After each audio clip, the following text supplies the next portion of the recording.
అదిగో దేవాలయము, అదిగో రాగి చెట్టు, అక్కడే బండి ఉంది. ఆడి బదాన్ని మీకు చూపిస్తా.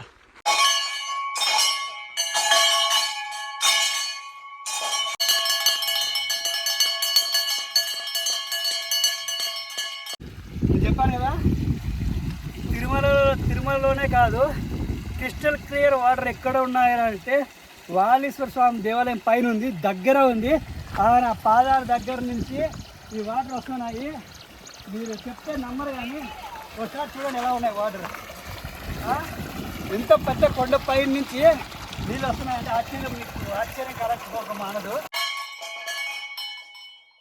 నీళ్ళు ఎత్తేస్తామన్నా సరే మళ్ళీ నీళ్ళు వచ్చేసిన ఉబ్బికి వస్తూనే ఉంటాయి అన్నమాట. నేను ఇందాక చెప్పాను కదా, తెల్లటి దేవాలయం ఒకటి ఉంది అనేసి.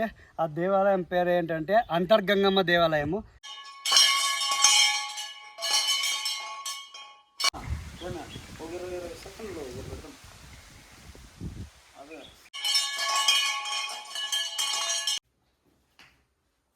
దేవాలయం చూసారా, అక్కడ కనిపిస్తుంది చూడండి. ఆ దేవాలయం నాకు చాలా ఇష్టము. మీకు పవర్ కూడా ఉంది, కరెంటు. ఈ మర్రి చెట్టు తర్వాత వచ్చేసింది మీకు కాని చెట్టు కనపడుతుంది. ఈ కాని చెట్టుకి ఉయ్యలు ఉంటాయన్నమాట. ఆ ఉయ్యలు ఎందుకు ఉంటాయి, ఈ ముడుపులు ఎందుకు కడతారు అనేది మీకు దేవాలయంలోకి వెళ్ళిన తర్వాత నేను వివరంగా అర్థమయ్యేటట్టు మీకు చెప్తాను అన్నమాట. చూడండి అంత వాటర్ ఎంత తెల్లగా ఉన్నాయో. ఇంతకంటే ఇంకా మంచి వాటరు పైన ఉన్నాయా, అమ్మవారి దగ్గర ఉన్నాయి. ఆ వాటర్ చూపిస్తాను మీకు. మామూలుగా ఉండడం వల్ల ఎంతమంది కష్టపడచ్చు. నవీను, పవను, చందు, రెడ్డి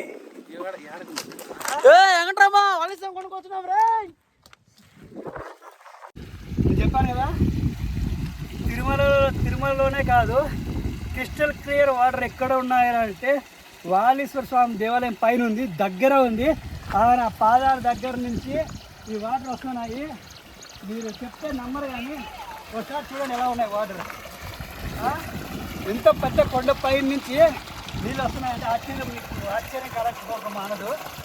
చూడండి అంత వాటర్ ఎంత తెల్లగా ఉన్నాయో. ఇంతకంటే ఇంకా మంచి వాటరు పైన ఉన్నాయా, అమ్మవారి దగ్గర ఉన్నాయి. ఆ వాటర్ చూపిస్తాను మీకు. మామూలుగా ఉండడం వల్ల ఎంతమంది కష్టపడచ్చు. నవీను, పవను, చందు, రెడ్డి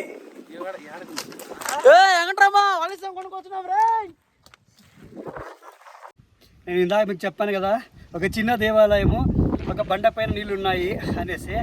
నాకు చాలా ఇష్టమైన దేవాలయము. దట్టమైన అడవిలో పెద్ద కొండపైన ఏంటి, ఆ కొండపైన వచ్చేసింది మీకు చూసుకుంటే ఇలా మట్టి మరియు రాళ్ళతో కూడుకున్నటువంటి దారిలో దేవాలయం చూసారా, అక్కడ కనిపిస్తుంది చూడండి. ఆ దేవాలయం నాకు చాలా ఇష్టము. మీకు పవర్ కూడా ఉంది, కరెంటు కూడా ఉంది అన్నమాట. ఇక్కడ నేను రావడం ఇది 4వసారి. నేను అమ్మవారి మీద చాలా ఇష్టంతో, అమ్మవారి మీద కృప దయ నా పైన ఎల్లప్పుడూ ఉండాలని కోరుకుంటూ, సో నా స్నేహితుల సహకారంతో ఈరోజు వచ్చేసిందను ఈ దేవాలయం రావడం జరుగుతుంది. ఈ దేవాలయం యొక్క ప్రాశస్త్యత ఏంటి, దేవాలయం యొక్క చరిత్ర ఏంటి, తర్వాత ఒక బండపై నీళ్ళు ఉన్నాయని చెప్పారు కదా, ఆ బండపై నీళ్ళు యొక్క ముఖ్యమైన ఉద్దేశం ఏంటి, ఇక్కడ చేసిన దాని యొక్క ప్రాముఖ్యత, దాని యొక్క ఆ నీళ్ళు యొక్క విశిష్టత, ఆ నీళ్ళు తాగితే జరిగే ఒక మంచి ఉపయోగాలు, కానీ ఎలాంటి మంచి జరుగుతుంది అనేది నేను అక్కడికి వెళ్ళి చూపిస్తాను. మీరు చూసుకోండి. అదిగో దేవాలయము, అదిగో రాగి చెట్టు, అక్కడే బండి ఉంది. ఆడి బదాన్ని మీకు చూపిస్తా. నేను ఇందాక చెప్పాను కదా, తెల్లటి దేవాలయం ఒకటి ఉంది అనేసి. ఆ దేవాలయం పేరు ఏంటంటే అంతర్గంగమ్మ దేవాలయము. మీరు చూసుకోండి. కావాలంటే అంతర్గంగమ్మ దేవాలయంకి వచ్చేటప్పుడు మనకు స్టార్టింగ్ ఎంట్రన్స్లో ఏం కనపడుతుంటే ఇలాంటి కోడి యొక్క బొచ్చు. తర్వాత వచ్చేసింది ఈ పెద్ద మర్రి చెట్టు గమనించండి. ఆ మర్రి చెట్టుకి కొన్ని చీర యొక్క కొంగుతో కొన్ని ముడుపు అంటే రాళ్ళు ఏలాడుతున్నాయి కదా, దీని పేరు ఎక్కువ ముడుపులు అంటారు. మీరు ఇంకొకటి గమనించండి. ఇక్కడ వచ్చేస్తుందో చికెను, లేదంటే అదే కోడి, లేదంటే మేక మాంసాన్ని అది నరకడానికి, లేదంటే దాన్ని కొట్టడానికి వచ్చేసిందో దాన్ని ఉపయోగిస్తారు. తర్వాత మీకు రోల్ చూడండి. కావాలంటే ఇక్కడ రోల్ ఉంది. తర్వాత ఈ పెద్ద మర్రి చెట్టుని గమనించండి. ఎందుకంటే దేవాలయం స్టార్టింగ్ ఎంట్రన్స్లో మనకి ముఖ్యంగా కనపడేది ఏంటంటే ఈ మర్రి చెట్టు తర్వాత వచ్చేసిందో మీకు కాని చెట్టు కనపడుతుంది. ఈ కాని చెట్టుకి ఉయ్యలు ఉంటాయన్నమాట. ఆ ఉయ్యలు ఎందుకు ఉంటాయి, ఈ ముడుపులు ఎందుకు కడతారు అనేది మీకు దేవాలయంలోకి వెళ్ళిన తర్వాత నేను వివరంగా అర్థమయ్యేటట్టు మీకు చెప్తాను అన్నమాట.